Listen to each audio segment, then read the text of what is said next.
చేసినప్పుడు చాలా ఒక పానిక్ రియాక్షన్ లో కూడా నేను భయపడలేదు. అలాంటి వ్యక్తి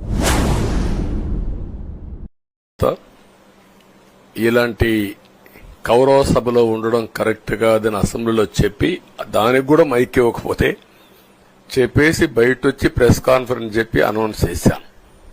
మళ్లీ క్షేత్రస్థాయిలో గెలిచి అసెంబ్లీని గౌరవ సభ చేసి అసెంబ్లీకి ఎంటర్ అవుతానని చెప్పాను.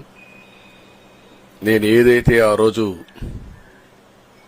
ఒక ప్రతిజ్ఞ చేశానో దాన్ని నిజం చేయడానికి ప్రజలు సహకరించారు.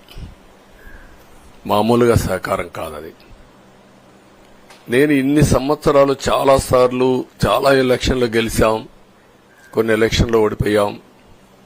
ఎలక్షన్లో ఓడిపోయినప్పుడు నేను ఎప్పుడూ కుంగిపోలేదు.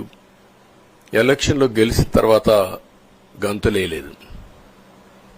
నిబ్బరంగా ఓడిపోయినప్పుడు ఒక బాధ్యత ప్రతిపక్షంలో ఉండి పనిచేయాలి, గెలిపించినప్పుడు ఒక బాధ్యత ప్రజలకు మెరుగైన సేవలు అందించి వాళ్ళని ముందుకు తీసుకుపోవాలని ప్రయత్నం చేశాం. ఎప్పుడూ ప్రజాప్రచారనే ఉన్నాం. అలాంటిది జరిగిన తర్వాత ఈరోజు మళ్లీ ఇదే అసెంబ్లీకి నేను ఏదైతే చెప్పానో అది చేసి వెళ్ళడం అనేది ఒక తృప్తి, ఒక గౌరవం. ఆ గౌరవాన్ని నిలబెట్టిన ప్రజలను కూడా మనస్ఫూర్తిగా అభినందిస్తూ మీ రుణం తీర్చుకుంటాం. ఏ విధంగా పనిచేయాలో పనిచేస్తాం.